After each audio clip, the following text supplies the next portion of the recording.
with a star status following a return and more. This is Wrestling Rambles. My name is John, and you're watching the Wrestling Report.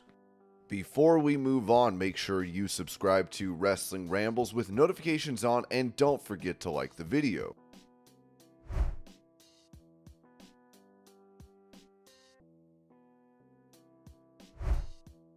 Asked if CM Punk had acknowledged his influence on his journey, Drew McIntyre told The Ringer, "No, I'd appreciate that if he did. I saw it in his eyes the first time we were in the ring together and I was on the microphone. I could see it right in his eyes. This was not the same kid that had made his life difficult for a period of time. Also, he's twice the size of me now. No matter how much jiu-jitsu I've done, he'll tear my arms off and beat me with them or give me the future shock and my triceps would fall off. I understand he's a very big name and brings a lot of eyeballs. I recognize from a business perspective, I'm fine with that. He came crawling back to sports entertainment, good for him. Brought a few eyeballs, got a big payday, I get all that stuff. If you get put in a situation with me, I'm going to verbally tear you apart and physically tear you apart. I want that match with him, but I don't believe he'll be in a physical condition to wrestle Drew McIntyre. He's literally made of glass, real glass, and I'll break him."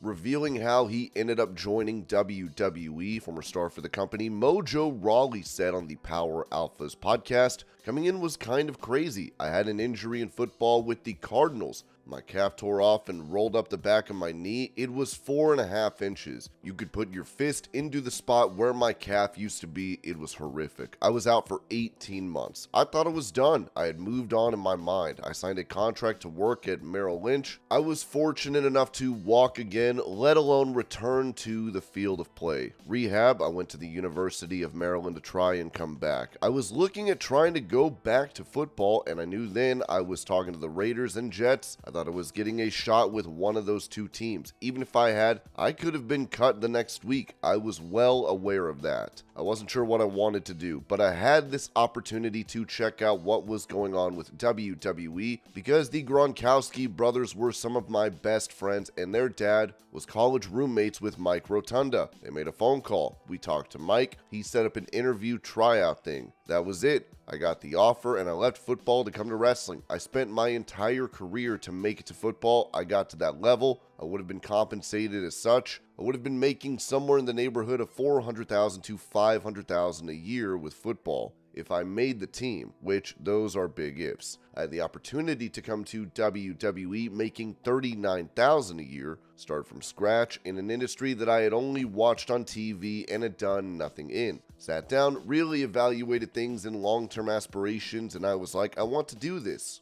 I think this is going to be cool and something I can be good at.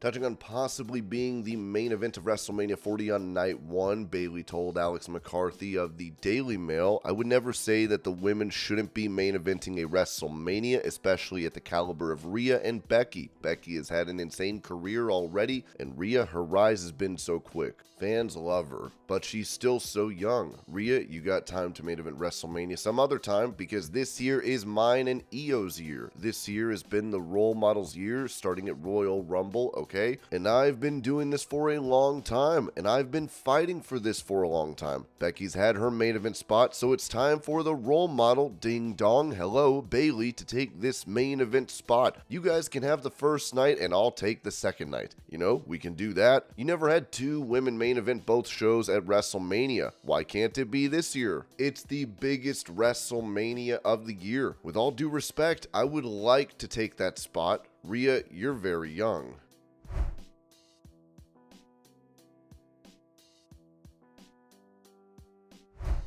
Speaking about ratings for matches in pro wrestling, Kenny Omega noted on his Twitch channel, did it start a movement? Did it continue a movement? Was it something that became something that's sort of etched in the annals of history for like all time? I believe that's what an actual 5-star match should accomplish. You shouldn't just hand them out like candy. It shouldn't be because the moves look good. It should be because the moves look like they hurt. It's a perfect blend of everything that you try to do and accomplish as a professional wrestler, and that's without exposing the trade secrets.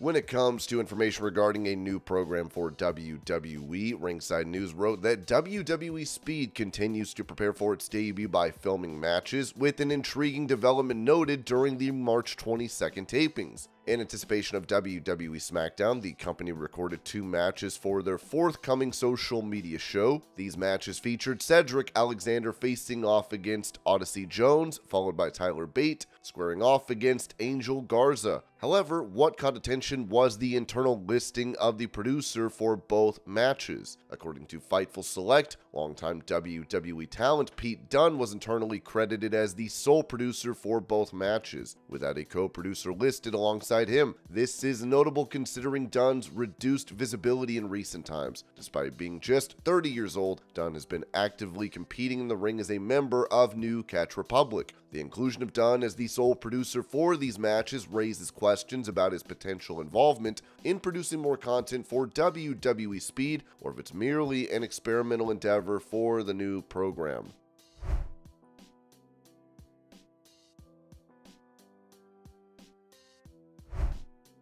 Mentioning the possibility of his son taking part in pro wrestling, Goldberg told the Nothing Left Unsaid podcast, "I sure hope not. If there is wrestling in his future, I have to be his agent. Nobody is going to like that. The fact is, yes, it is nice to have that as a feather in your cap, something you can fall back on. It's not as if his dad was a no-name goofy wrestler who didn't make an impact. My son wants to be the antithesis of me. Growing up as my son presents a lot of challenges. The one thing he has been true to since he's been old enough to realize is that he's his own man. He's earned his stripes on his own. He doesn't want to follow in my footsteps. He wants to destroy them and make his own. That hurts sometimes, but I'm appreciative of it."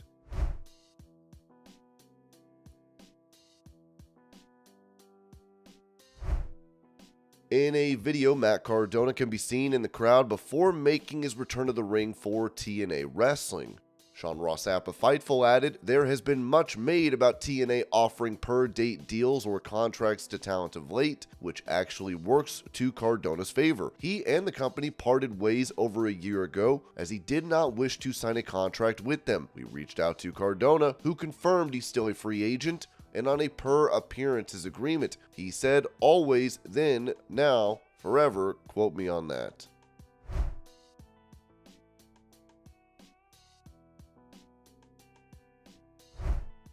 Reflecting on her interactions with Vince McMahon, Becky Lynch told the Irish Independent, "I don't know that person, you know what I mean? That's been hard for me. We didn't always see eye to eye, but especially in my last run with him there, and when I told him I was pregnant, he was so good to me. Apart from the run-ins, but you have run-ins in every relationship, especially at that level. I only ever had a wonderful experience in WWE with Vince for the most part. So it's very hard to reconcile that somebody else didn't have that experience and that other women didn't have that experience, especially when I had him to thank for my dream, for my husband, fellow WWE star Seth Rollins, for my daughter, for the life that I have now. It's hard to see those two different people in my head, and trying to merge them as one becomes very difficult. You're reading these horrific allegations, but about somebody that you look up to as very much almost like a father figure. So you have to listen to these things, and that becomes very difficult because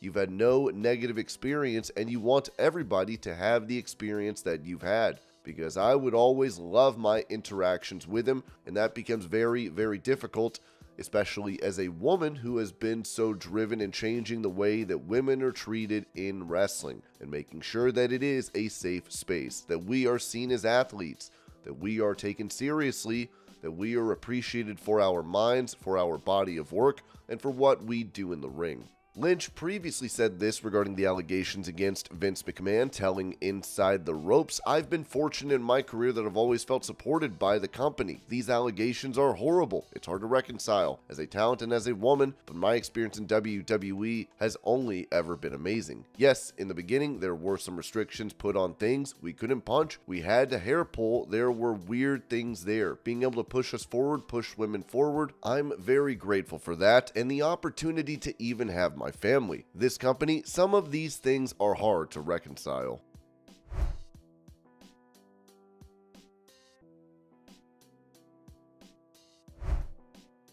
After Smackdown, Cody Rhodes would speak to fans in attendance and end up giving away his shoes. Messing up the sound. Dance it up.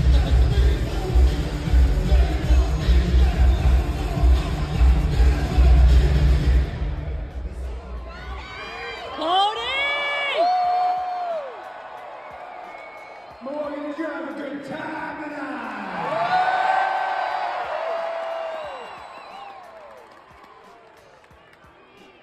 Let's hear it from a man, Main Event Jey Uso!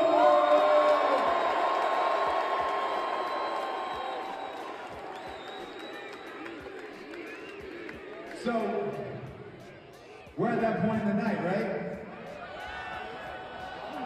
We're sold out here for Smackdown. If you're down here on the floor, you had a good time. If you're up there, say hello to each other, everybody. You're down there, wave up there, wave down there.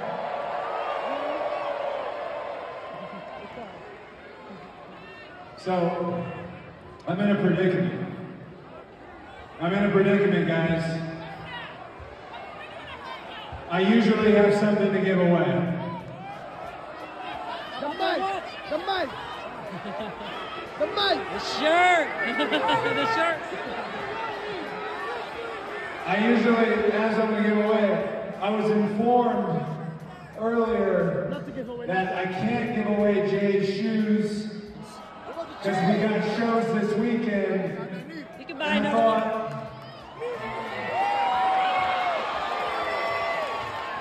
Cody, I don't have any gear. Let me have it, please.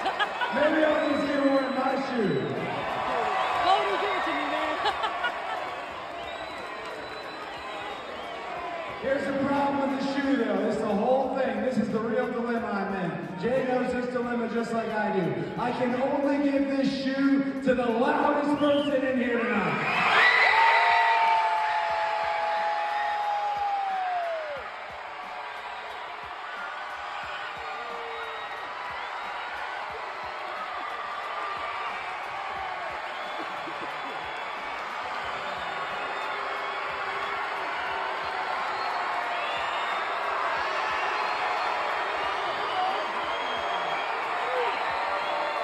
So who wants the shoe?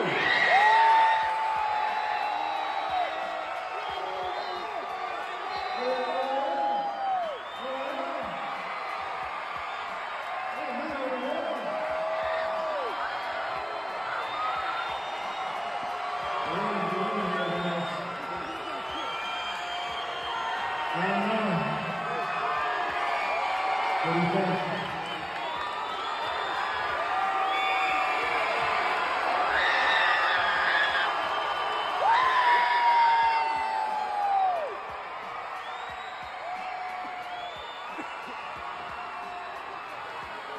What do we do? I know it's snowing outside. The crew's been working really hard. Everybody wants to go home. Look at Mike. Mike has to go to the bathroom so bad. So we gotta figure out where we get this shoe to.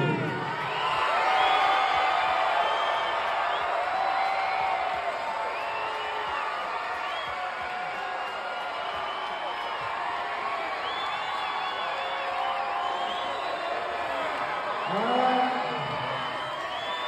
I think we found the winner. One more time over here. Over here.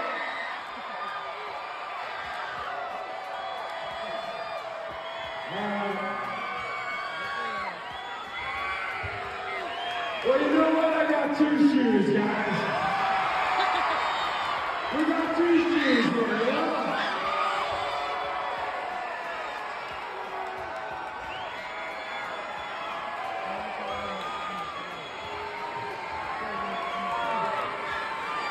I'm picking my winner first. I'm gonna let Jerry pick this one in second. There he is right there. Little man in the front row. This shoe belongs here. I'm not gonna throw it to you because it's heavy. One more shoe to give away. Jerry.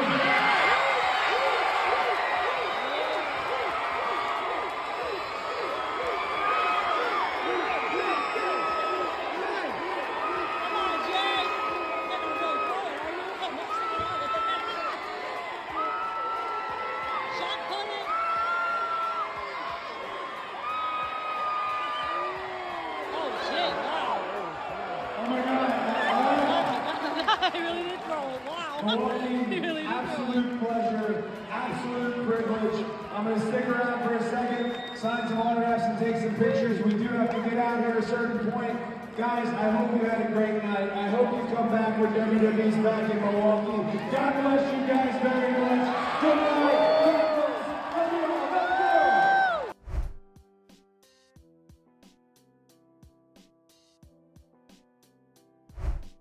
Also following SmackDown, Cody Rhodes and Jey Uso would attack Jimmy Uso.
This shit hilarious.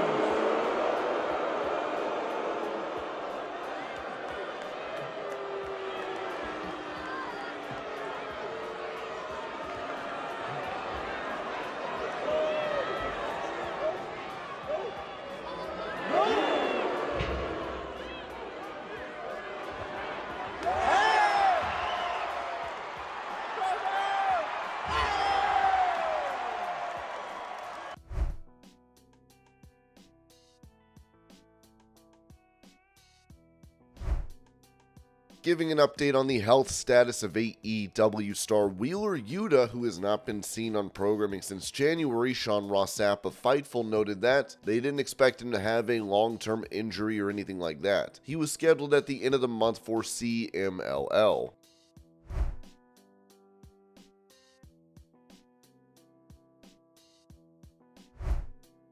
Addressing those that are hateful or critical of him, Roman Reigns said this on the Pat McAfee show. "I'll give you the simple truth. People can be stupid. Let them do what they want. It's fine. It's worked out great for us. We're not complaining at all. The checks keep rolling in. We'll keep doing what we do, and we don't care what they think because it's the truth. I carry my family. I carry this company on my back. Why not share the spotlight and make everyone better? These past 4 years are proof of that. We're the greatest."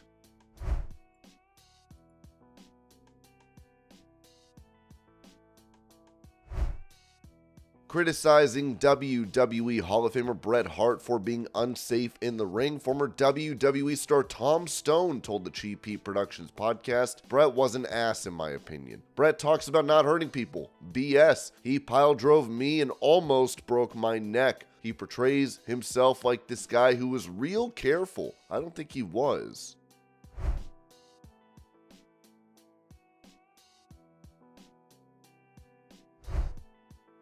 Giving a quick update on the AEW contract status of Dustin Rhodes, Sean Ross Sapp of Fightful said Dustin Rhodes' contract is up in the fall.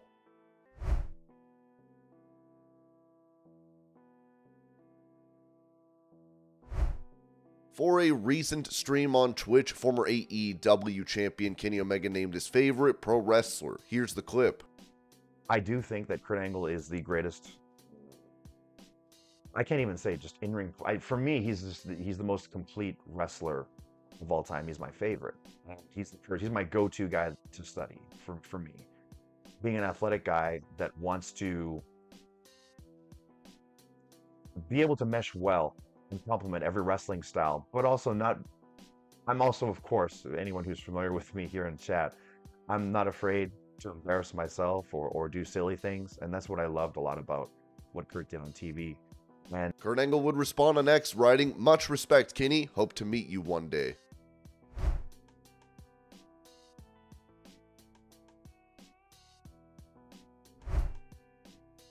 When it comes to Stone Cold Steve Austin making an appearance at WrestleMania 40, Dave Meltzer said this in the Wrestling Observer newsletter: "There is no creative locked in for Cena and Austin at this moment, or if there is, it's a well-guarded secret. A lot depends on how much they are willing to do and money. Cena is free, but depending on what acting stuff he has and how quick after he's filming would determine how much he can or can't do for insurance reasons. Austin and Undertaker would be based on willingness that they have." And this was your pro wrestling news update. I hope you're all having a great day. Thank you so much for watching, and I will see y'all later.